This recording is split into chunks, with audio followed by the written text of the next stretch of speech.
మోకాళ్ళ నొప్పికి ఎటువంటి హోమ్ రెమెడీ చెప్తాను అంటే, మీరు ఏమన్నా ఉందా అనేసి మీకు అనిపియాలి. కానీ దాని ముందు నేనొక విషయం మీ అందరికీ చెప్పబోతున్నాను. ఏంది? ఒక పేషెంట్‌కి మోకాళ్ళ నొప్పులున్నాయి. మోకాళ్ళ నొప్పులు ప్రాబ్లమ్ తోటి మన దగ్గరొచ్చిండ్రు. మోకాళ్ళ నొప్పులతో పాటు ఈ చిన్న జాయింట్లుంటాయి గదా! వీటిలో గూడా విపరీతంగా నొప్పి. వీటిలో గూడా విపరీతంగా నొప్పితో పాటు ఉబ్బడం. మోకాలు ఉబ్బడం. జాయింట్లు ఉబ్బడం. ఎక్కడెక్కడ ఎల్బోస్‌లో గూడా కొద్దిగా ఉబ్బుడు ఉంది. ఇవన్నీ చూపిచ్చేటప్పుడు మనకి ఏం కనిపించిందంటే, ఈ భాగంలో చర్మము డ్యామేజ్ అయింది.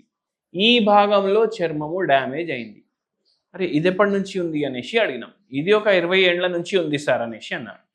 అదే గాకుండా ఇంకా ఎక్కడెక్కడ ఉంది బాడీ పైన అనేసి అడిగినాం. ఇక్కడ మొత్తం ఉంది. కాళ్ళ మీద మొత్తం ఉంది. ఈ పేషెంట్‌కి ఉన్న ప్రాబ్లమ్ పేరు సోరియాసిస్. ఏముంది? సోరియాసిస్. మళ్ళా ఈయన జాయింట్ పెయిన్స్‌కి వస్తే, మనం జాయింట్ పెయిన్స్‌కి ట్రీట్మెంట్ ఇవ్వకుండా ఇవి ఎందుకు అడుగుతున్నాం?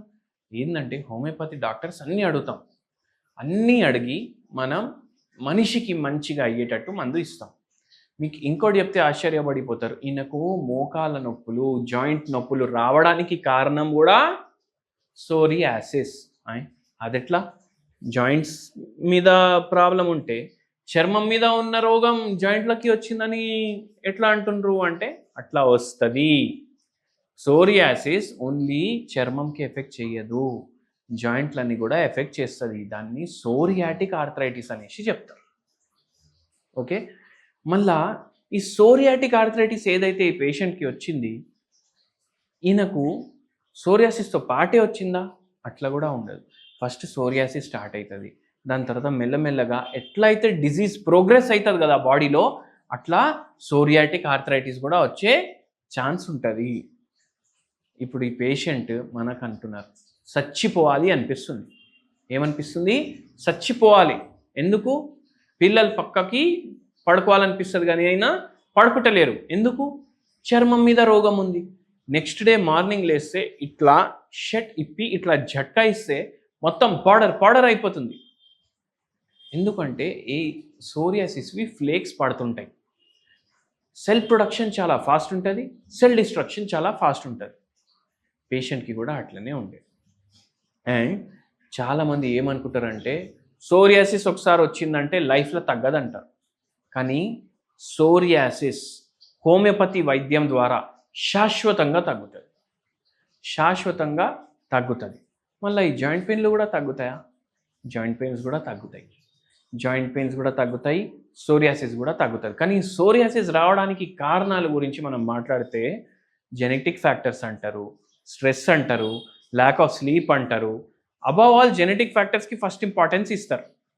కానీ నేను మీకు ఒక ప్రశ్న అడుగుతా. మీకు తెలిసిన వాళ్ళు ఎవరైనా సోరియాసిస్ తోటి బాధపడేటోళ్ళు ఉన్నారు అంటే మీరు అడిగి చూడండి. అరే, మీ ఇంట్లో అందరికీ సోరియాసిస్ ఉందా అనేసి అడగండి. ఒక్క మాట అవునా కాదా మీ ఆన్సర్ దొరుకుతుంది. జెనెటిక్ ఉంటే అందరికీ రావాలి కదా. అఫ్కోర్స్ ఉంటుంది జెనెటిక్.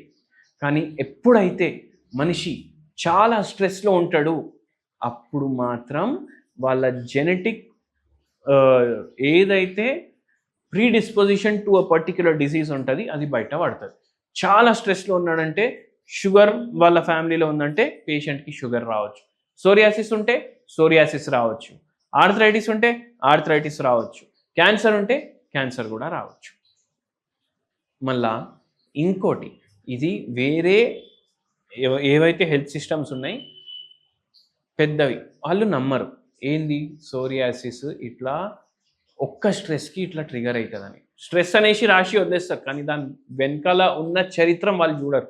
కానీ మనం చూస్తాం, ఆయుర్వేదిక్ డాక్టర్స్ చూస్తారు. మనం డీటెయిల్గా పేషెంట్ తోటి మాట్లాడితే ఈ పేషెంట్ మనతోటి ఏమన్నారు తెలుసా?